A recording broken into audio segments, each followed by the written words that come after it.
Today, we're going to pull back the curtain and share with you some tools and tips that have been making our life really easy.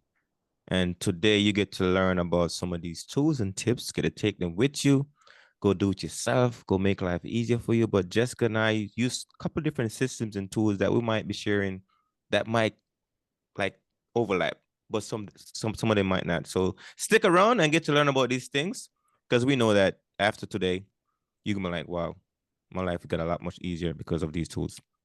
So Jess, welcome to Idea Tennis. Jessica, how you doing over there, lady? I'm good, Asher. How are you? I've been coming off a little bit of a stressful start for the New Year's. I got a little bit of health challenge, but it's getting better now, so I'm feeling a little bit better. But I'm ready for the new year. How about you? I'm fabulous. You've heard me say it before, new levels, new devils. Just when you're about to reach something great, something happens. But when you keep your eye on the prize and you stay focused and committed, you get back on course rather quickly. There's a devil at every level. Oh, a new one. Yeah, there is. There Yeah. is, there is. We got some tools and tips to get rid of that. I was about to say that. This is about helping people become efficient, effective, realizing that working smarter and not harder, not having to figure everything out yourself, but just know the tools. The tools are the game changers. You said it so great before we actually started when you say that you watch something or you see somebody doing something and you're like, Hmm. how did they do that? Like, what did they use? And then if they Yes. say it, you write it down and you look into it. And if they don't say it, you try to figure out what it is that they use. Uh-huh. But like today's about taking the guesswork out of that. Yes, yes. Pull back the curtain and just really showing what's behind the curtain. So just what made us look okay on front stage, we get to see what's on backstage. So Jess, I'm gonna start with you because oftentimes I'll be like, Jess, you're so efficient. You get stuff done. And I'm gonna start with an area that I oftentimes find challenges with is like organizing an event.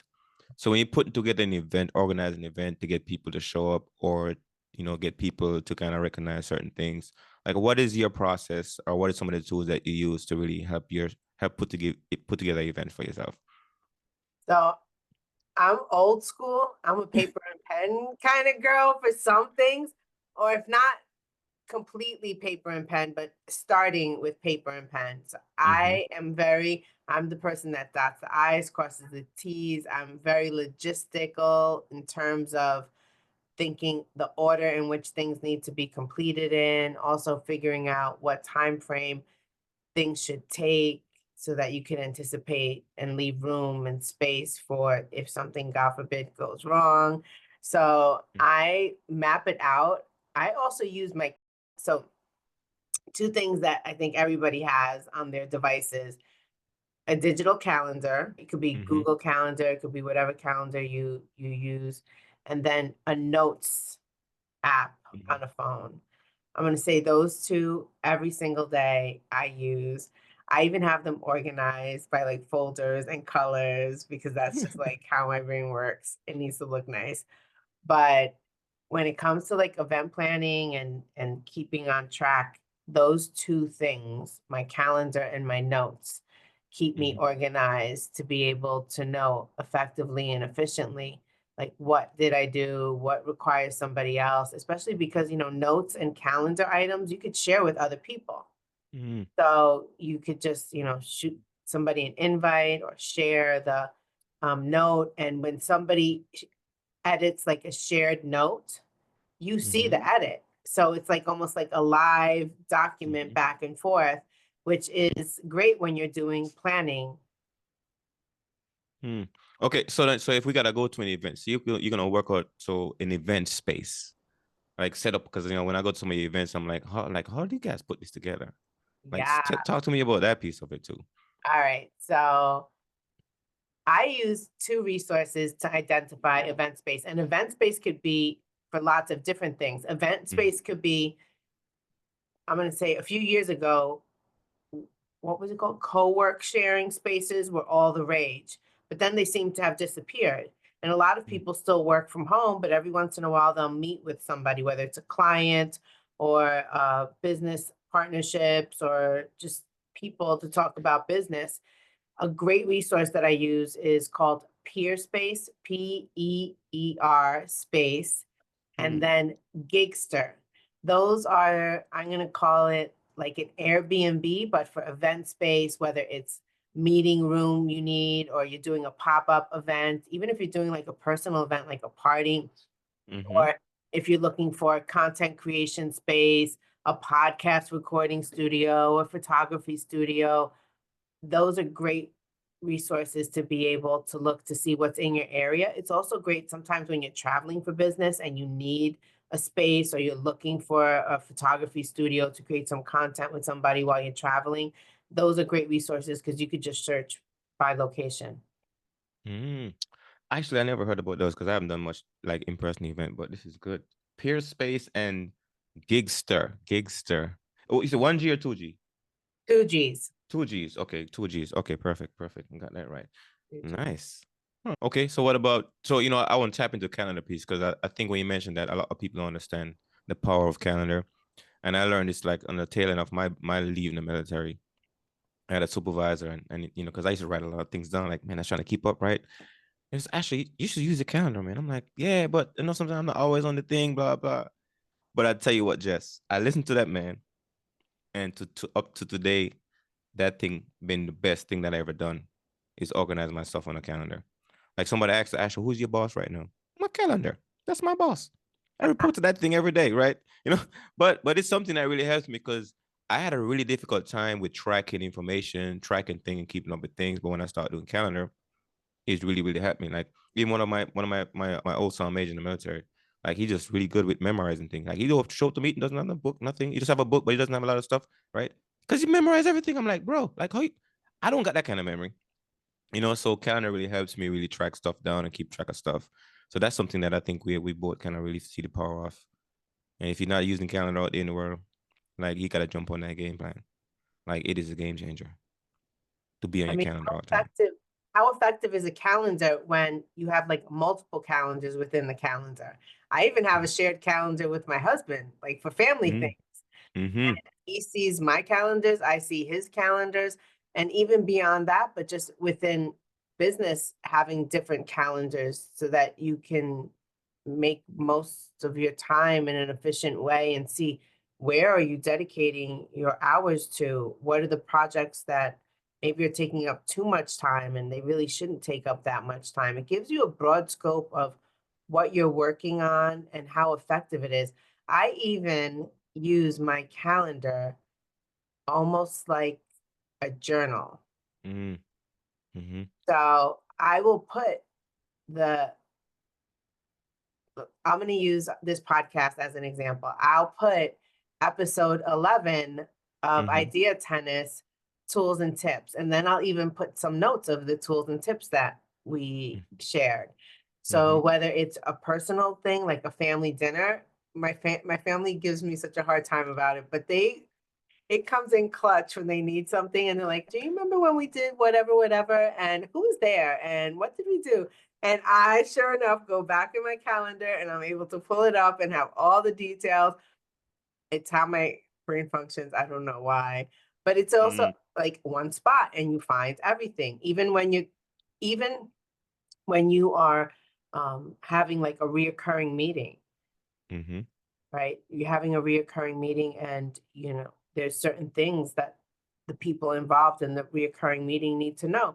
You write it in the notes part of the calendar. Everyone sees that. Everyone's able to edit the note, update the note, and everyone stays on the same page. Mm. I gotta tell you this because I know a lot of people that we used to like I send you a calendar invite. Don't you check your calendar? Like, they don't use calendar, and I understand, but I see the challenge because they're oftentimes they're not update, they're not tracking things because they're not using a calendar to remind them like, hey, what's coming up, what's going on, like what you did. So it's even when I'm doing my quarterly review, I go back and I look back. I can look at my calendar and see all the things I've done. So okay, so these things I worked on these things. I meet with these many people, so forth, so on, because I have it in my calendar. So it's good to do a review, and then looking forward, I can see what's coming up because I've been planning things out. So it has so much usefulness in it to keep you organized mentally, and emotionally too, because sometimes when stuff ambush you, like, wait a minute, where this came from? Ah, man. But if you have it on your calendar. Mhm. Agreed. How do people know what they're doing on Saturday if it's not in the calendar? Like, what if you get invited to more than one thing on the same day at the same time? Like, how do you know if you don't use a Mhm. calendar? Mhm. Mhm. So our encouragement for you right now is to really get a habit around calendar, because I remember when never used to use it. I used to have a lot of troopers I had to track, but I was using my book and stuff, and sometimes I miss stuff, and like, Ashley, you doing? We got this meeting. Like, damn. But if I'm on calendar, can't forget that. Okay, so next question for you then. I'm curious about, like, when you do a lot of your outsourcing of the things that you're doing, because I know you seek help from different places, and so who do you use and where do you go to find, laborers to help you with their unique ability to get you some of your work done? Where you go? So I go to Fiverr, Mm-hmm. Fiverr. You can outsource almost anything and everything there. It's generally people overseas, and you know their pricing. You can enter like the budget that you're working with, the type of project that you're looking to complete. You get to see people's profiles, like the reviews, the turnaround time. I've used it for everything from, coming up with my logo Mm-hmm. to being able to create some digital design stuff that I've wanted, and they do it. What I love about it is that it's straightforward upfront. They tell you how many times you could get to like edit and go back and forth with them before they charge you extra. And it's generally a quick turnaround time. So whether somebody needs something outsourced, they have like VA, virtual Mm-hmm. assistant, virtual Mm-hmm. assistant that you can hire for a long period of time, a short period of time. I like the fact that they're generally a one and done project unless you connect with somebody that you like and you rehire them to do more Mm-hmm. work, but it's generally good quality and super affordable. How about Mm. you? Have you ever used them? Yes, I actually use Fiverr. I used to, but there's another one too, similar to that one called Upwork too. I've used that one before, and as you can hire people on that one too for if you want to look for somebody's skill set. But those are actually two good platforms. Actually, I like those one too. Because when I first started writing my books and I was trying to find people to, like, help me edit and stuff, I'm like, man, where can I find it? Somebody's like, Ashley, go on Fiverr or Upwork. Like, what? Where are those? I never used them, never heard of those. But I went on there, I was like, whoa, marketplace, like talent from all over the world and cheaper labor, and they got skills. So those are some stuff that helped me. And if you can buy it out there, like, okay, where you go to get help, there's a place you can find a lot of people to help you out too on that platform. So that definitely helped me out. So I recommend that one too. And I know you put a lot of videos too, Jess. So how do you get your videos out there? What are you using for your videos? I'm going to tell you the truth. At first, videos were like so hard for me because I was Mm, making it harder than what it needed to be. And then I found some apps that I absolutely fell in love with. The other thing for me is if an mm-hmm, app has a version for a phone mm-hmm, and a computer, oh man, I feel like I won the jackpot because I like to do a lot of things on my computer, not so much on my phone. But every mm-hmm, once in a while, when you're in a pinch and you need to do something, a quick edit, and it's on your phone, just as great as it is on your computer, I'm like, I just won. So I use for this podcast actually, and for some other videos that I produce, Descript. I mm, love how easy it is to edit the videos.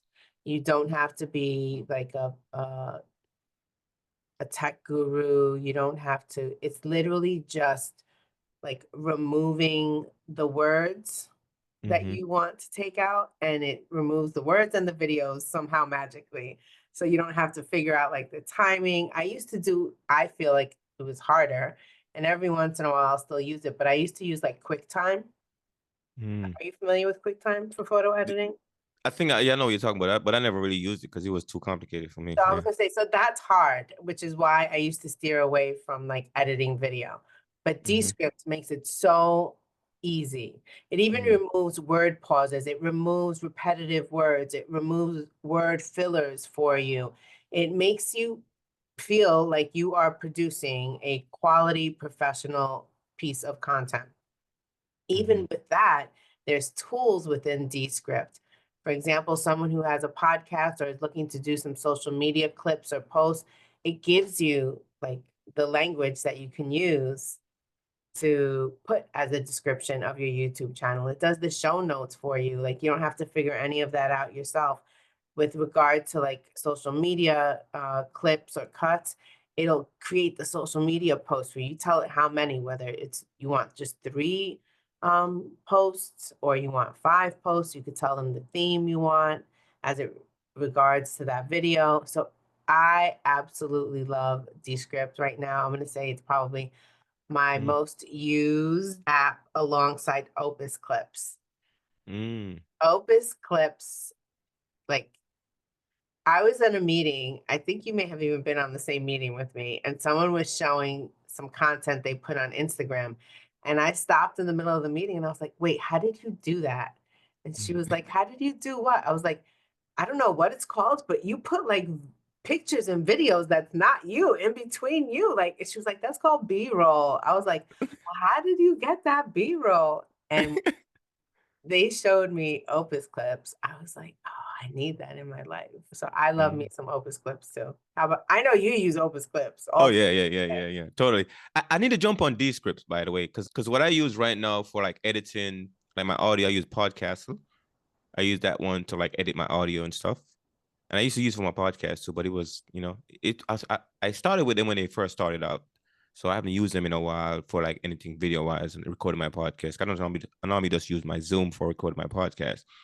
But then I edit on Podcastle. But now I'm thinking about Descript. I might try Descript because you sound like, because I saw what you do with with the podcast. I'm like, Chess, this is pretty good. Because right now I found a guy on Fiverr that does some of my that's been helping me catch up with my YouTube channel, at least get me caught up for some of the episode I did last year, and it's been doing pretty good on that one. So it's been pretty good work. I've been learning a lot from him too to see what he's doing.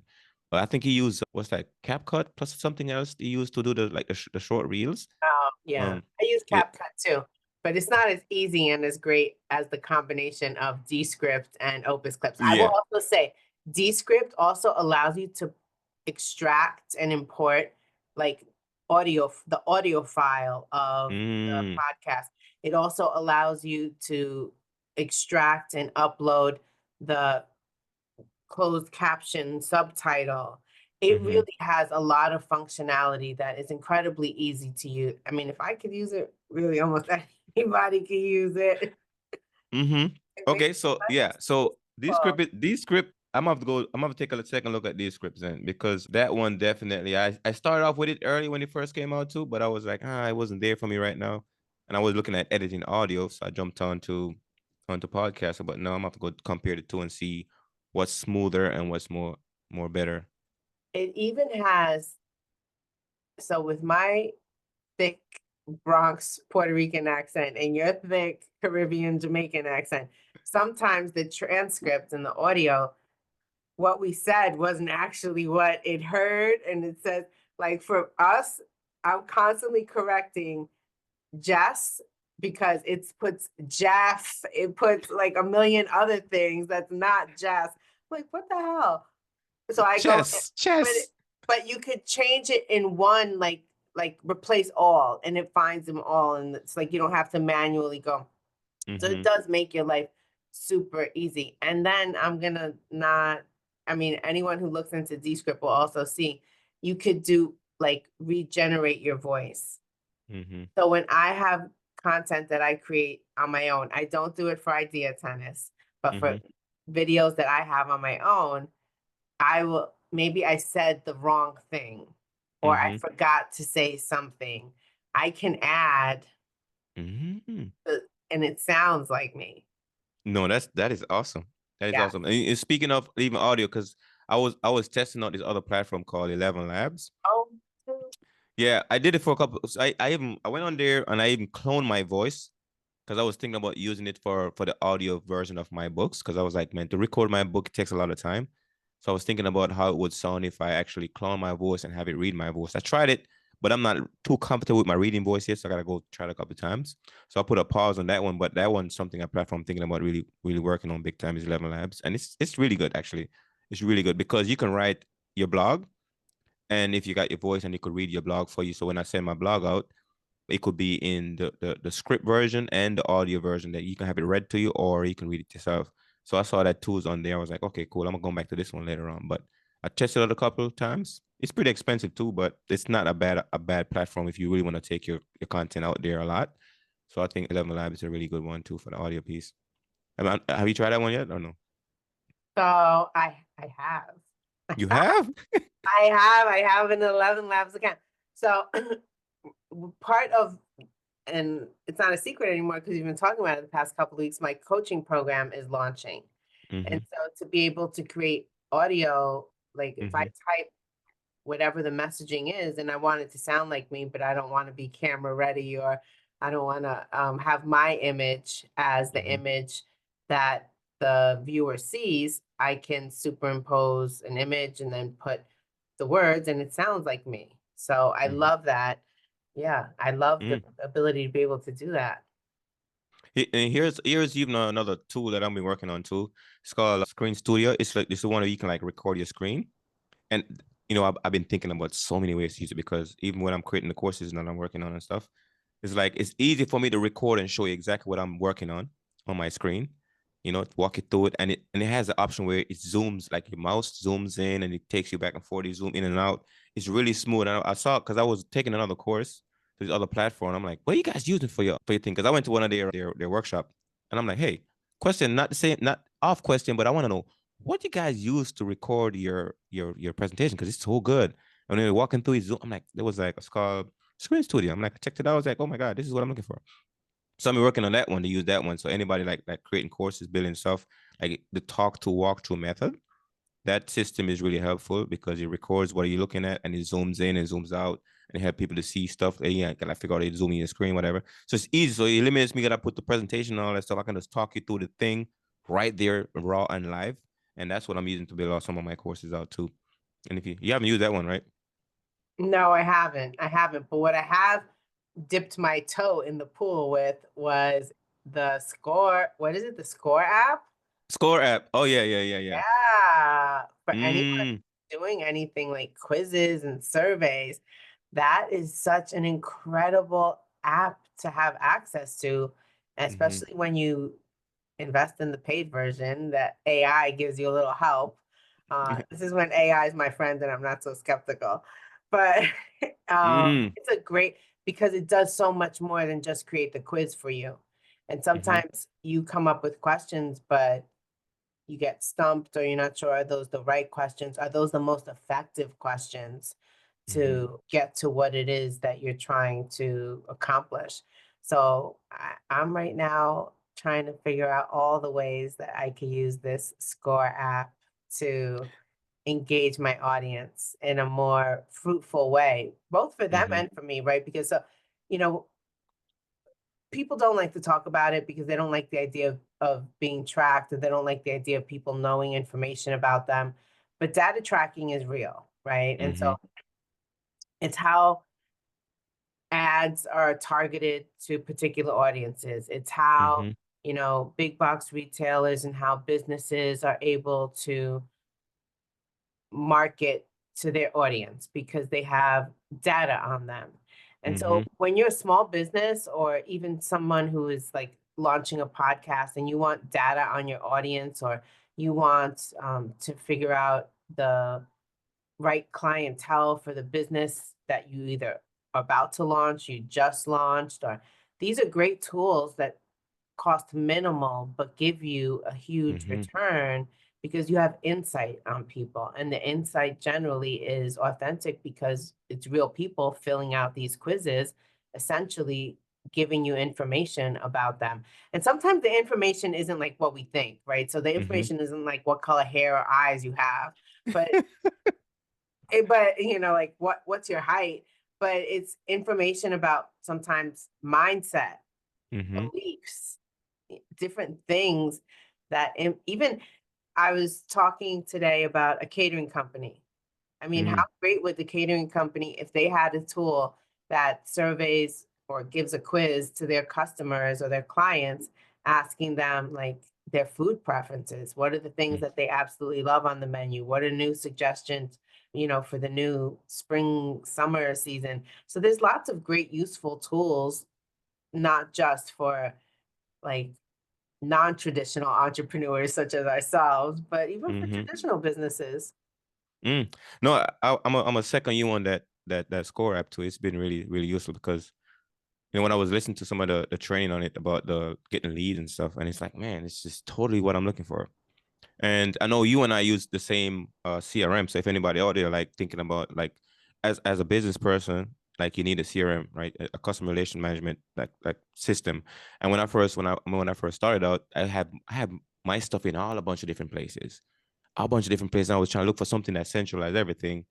And it was so awesome that we came across the same person that was putting together the same CRM, and it was like, hey Asher, check this thing out. I'm like, this is what I'm looking for. So I know the one that I use is called Inclu, and we use the same CRM, which is make our life a lot more easier because now we can share like what we have created that might be a good shell that you can use on your side of it. But it's very helpful, very useful, and then also integrate with the Score app because I synced up the Score app with it too for my side, and it was easy. It was awesome, by the way. So really really good. So Yeah. yeah, Score app and Inclu, those are two good systems that really work together to kind of make my life a lot more easier as far as generating leads and tracking people information. Because like you said, something that pissed me off, frustrate me, why I'm like really big on like using Score app and other stuff using quizzes. Because I got my LinkedIn account. So I have like 6,000 people followers on my LinkedIn. And then LinkedIn permanent, they suspend my account because I was using some automation on it, right? But I didn't know there was having such big issues with automation, right? So they suspend my account, but they almost like shut me down completely, and I couldn't do anything about it. And I was like, you know what? From now on, I'm collect like the people I'm meeting. I want to have control of that information, right? So Mhm. I can talk to my customer base. And with the quiz thing, it was another idea like, oh, I definitely need a quiz now, so I can go out there and at least connect with some of those 6,000 people that are on LinkedIn, I can bring into my community, or the folks I'm having on Facebook bring to my community because now they become like direct customer, and I understand them, they understand me, we get to know each other, and oftentimes people are way more comfortable speaking to a quiz, and telling it versus talking to the person one on one, right? I don't know if you noticed that when you was doing your marketing. Yes. Because yes, I find it much easier that people are more willing to answer the questions on a quiz than they are to answer questions in other formats. What I love about Inclu, Mm-hmm. you said yes, the fact that you could incorporate other things like the Score app. What I loved about Inclu when I first discovered what they could do was that at one point I was paying Mm-hmm. for ClickFunnels, Mm-hmm. Acuity, Calendly, and like Zapier or however you pronounce it. And it was so much money Mm-hmm. for for just that one portion of what I was trying to do with generating leads and capturing data. And Inclu, for a fraction of the price, had everything Mm-hmm. in the system. And for me, that I could go to one place and not have to go to multiple windows, to multiple sites to get it to all interact and engage in the way that I wanted to. And never mind that I didn't even know how to use most of the sites. I literally had to pay somebody to do it for me because ClickFunnels is hard. Like, I mean, it's hard. I was like, what? Like, how Yeah. supposed to be easy for anybody. It wasn't, in my opinion. Mm-hmm. That goes to show the audience my level of technical skill. But listen, I do what I got to do. I figure it out. I'll find Yes. somebody to help me. I will ask Asher a million times if I need to, like how he does something. But I think that's when we talk about community, Mm-hmm. that's how we all grow. That's how we Mm-hmm. expand our mindset. It's how we're able to see, okay, maybe what I'm doing is not the most efficient way of doing it. Maybe somebody else in my community has a more efficient way, or maybe someone else in my community has a less expensive way. So I'm not paying for all the apps. Some of the apps and some of the tools and resources that we're talking about, yes, they have pro versions, and depending on what it is that you're looking to do, you don't want limitations of the free version. So you invest in your business and in your project and you pay. But there's others that basic works, free works. It's just Mm-hmm. figuring out, what is it that you're looking to accomplish? What are the tools and resources that we are talking about? And there's like thousands of other tools and resources that we're not talking about that we haven't even discovered yet that could possibly help you. And if you find a new resource, a new tool, a new tip, like drop that bad boy in the comments so we can learn from you.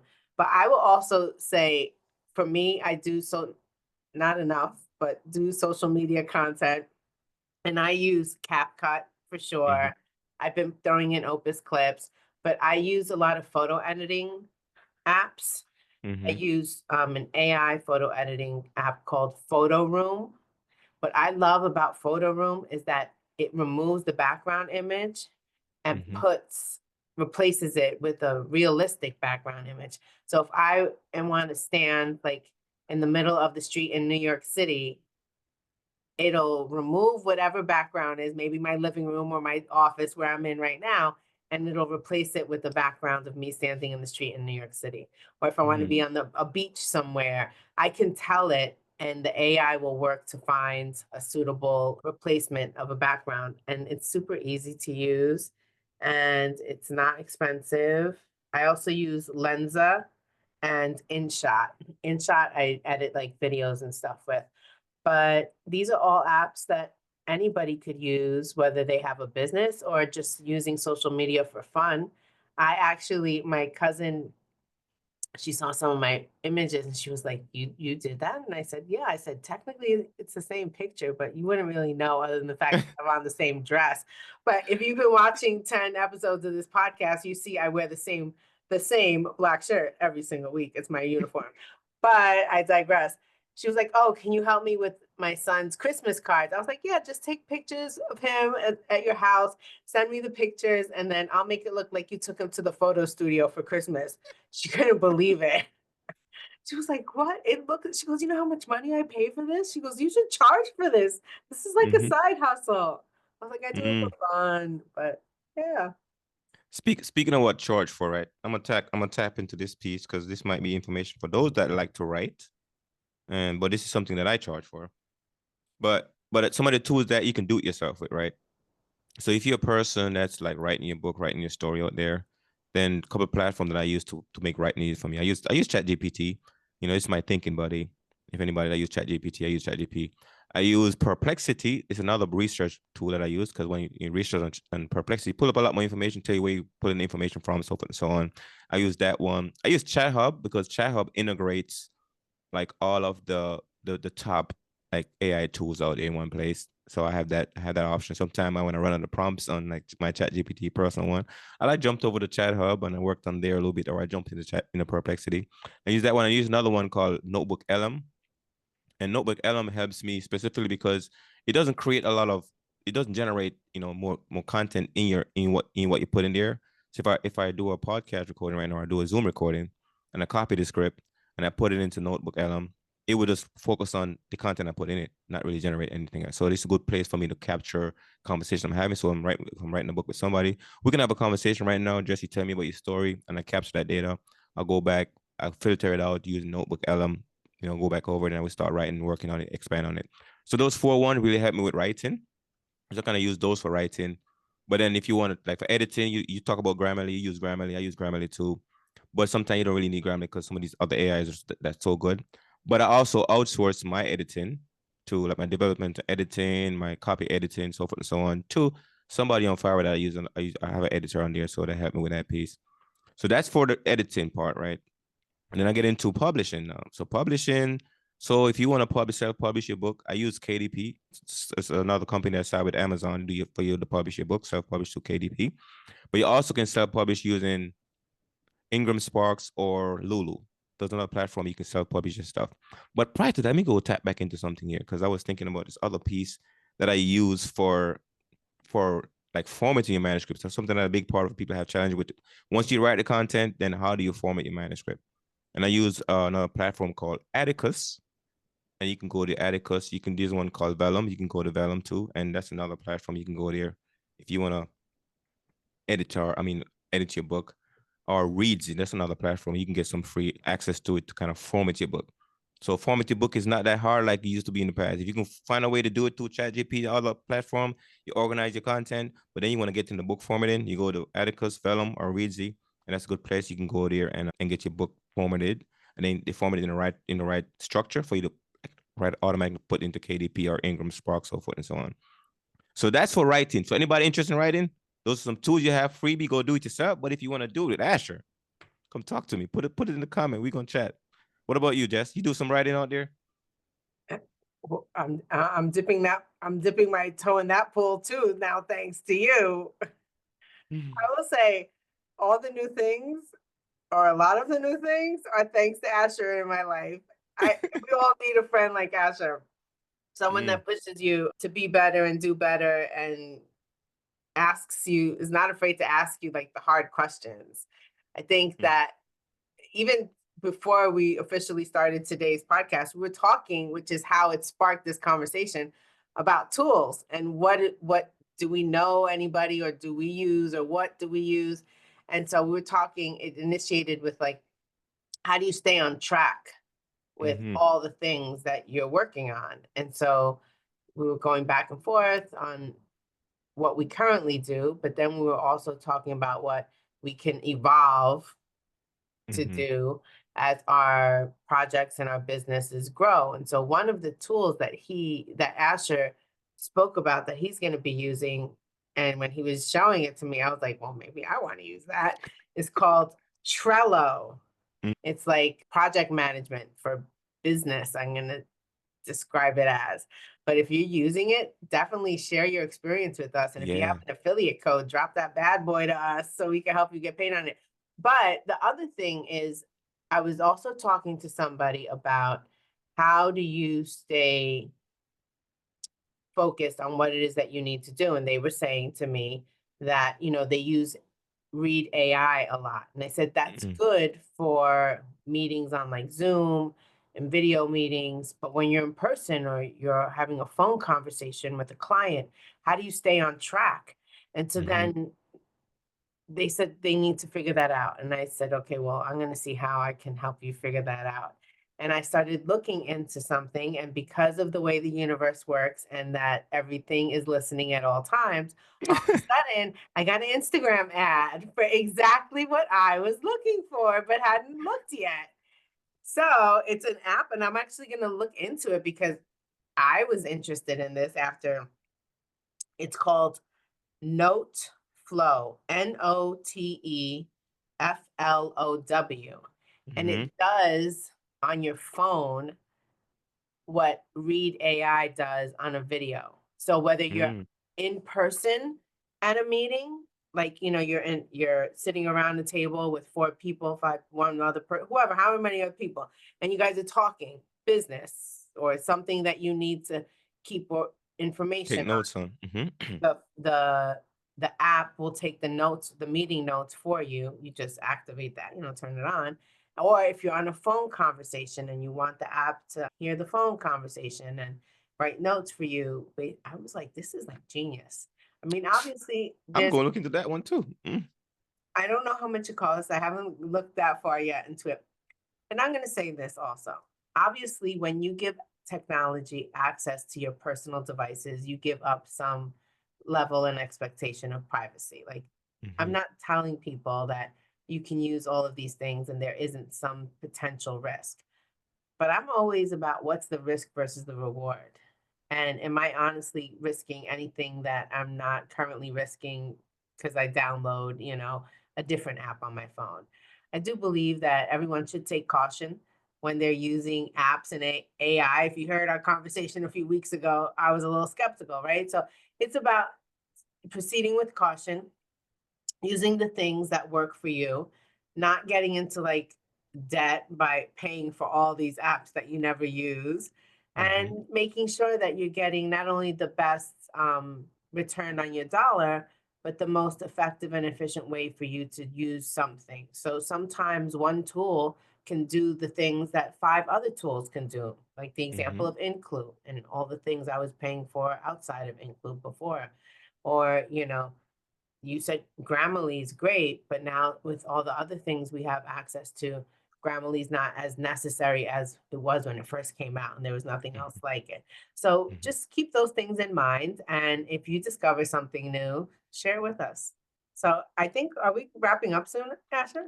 I think it's wrap up time, Jess. That was a good rundown. So this episode, we can chop this up in places and pieces because like we talked about so many different tools today, so many different tools. And it's good to know like you ain't gotta make life so hard. Because I remember when I first started writing, Jess, writing is hard. You talk about like people getting writer's block. That was a thing, but I don't think writer's block is not a thing right now when we have all these tools to help you like think further down the road. So now I'm like, yeah, I can write all day. I just need to get the topics to write about, the ideas to write about, and I can organize, I can frame it up, I can structure it, I can format it, and I can publish it. Like publishing thing is not hard anymore like it used to be. Like now you get an episode, you record like I record my audio, I can put it on to I use Buzzsprout to publish my podcast. So I go on Buzzsprout, I publish my audio on Buzzsprout. You take it to all the major platforms out there in the world, like all of them. And something else that I was thinking about doing too, because I was looking at Audible, right? Here's something. I was looking at Audible and I was like, what's the difference between Audible and a regular podcast? Not much different, Jess, because you access them on the same platform. And I was thinking, I can just put my books audio out on a podcast platform and you can have access to it just like you have access to Audible. And it could be subscription based, it could be any kind of version based, but it could be the same process. The distribution channel is there now, and you can get your content out there on all these platforms through these platforms that we have distribution. So now I'm like, okay, well, do I put my stuff on Audible or do I create my own and I can make more money off of it? So those were the thoughts I'm having. I'm like, okay, let me go think about that now. So how do I distribute my audio books, my audio things where I control it now? Because on Amazon, the thing I don't like about Amazon is that when you put your stuff out there, all the customer that generate from that, Amazon keeps them, don't share them with you. So I'm like, okay, I'm in the data collection business we talked about earlier. Like I want to make sure that I have access to my customer base. Therefore, I'm putting on platforms where my customer and I can have a conversation. They know who I am. I know who read my book, who listen to my book. All that information I have now because like I'm distributing, I'm collecting. Versus me just sending everything to Facebook. They got all the people on Facebook. Send it to Amazon, I got everybody on Amazon, right? But now you get to own that data, own that content. And that's the goal right now. So if you're in business, you want to own your customer base. These other platforms, they own them. You don't. What are your thoughts, lady? We're creating things so that we could own them.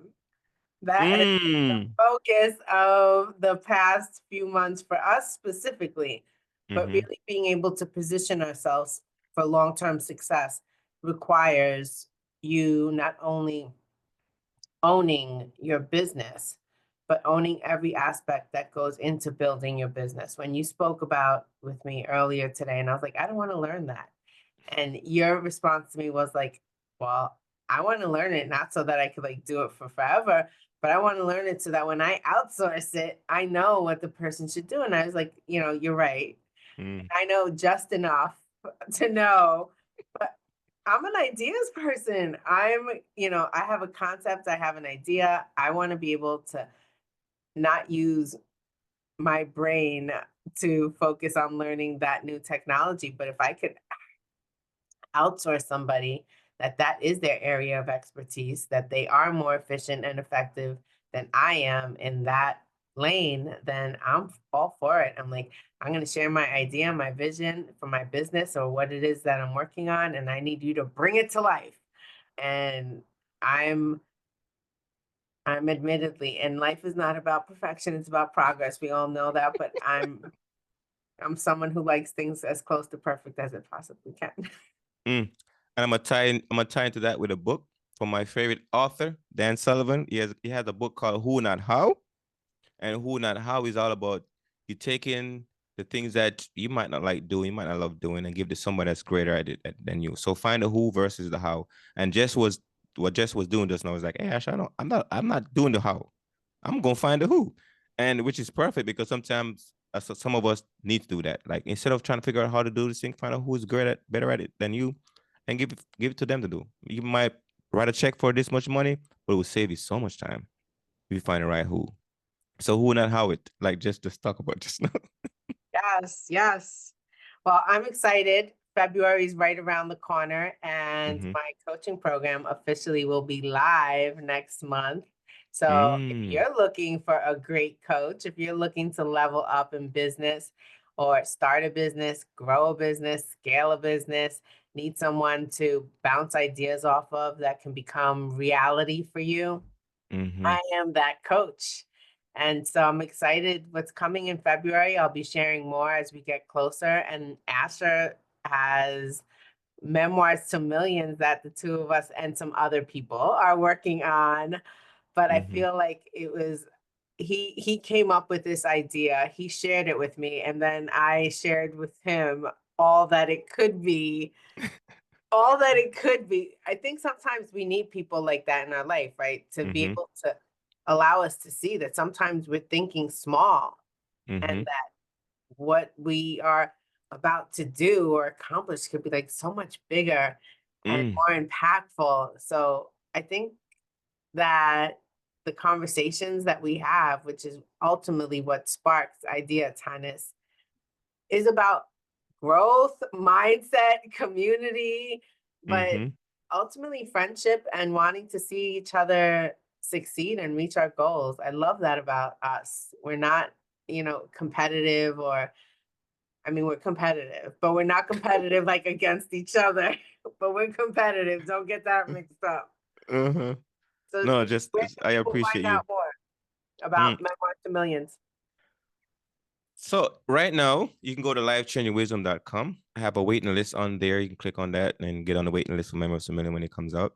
But the community is pretty much based around my immigrant family, my veterans, and my entrepreneur folks that are wanting to take their story, their legacy, and write it out. I call it turn your emotional property into intellectual property. So whatever it is that you experience in your life, they're like, wait a minute, that did a lot for me. Well, trying to turn that into intellectual property. So that's what I'm working towards. That's my purpose right now. My passion is to go and collect those stories and circulate them in the world. So you can reach me at asher.ra.sta on Instagram, or my main home base right now is lifechangingwisdom.com. Yes. And I will drop in the show notes the link to how to get on the wait list for Memoirs to Millions so that you can stay on top of all the greatness that's about to be unleashed. Mm. What about you, Jess? How can they find you? So right now you can find me on Instagram at Success is Your Reward with Jess. The next podcast that we will be launching at that episode, I will actually have my website to share with everyone. I'm so excited. And I didn't create it. I hired somebody. I found the who. I didn't want to know the how. So yeah, so lots of good things coming. So you can find me on Instagram right now on Success is Your Reward with Jessica. All right, folks. As always, subscribe, like, and share, and comment, and Yes. make it a utterly fantastic week. And see you guys again. Yes. Goodbye and God bless.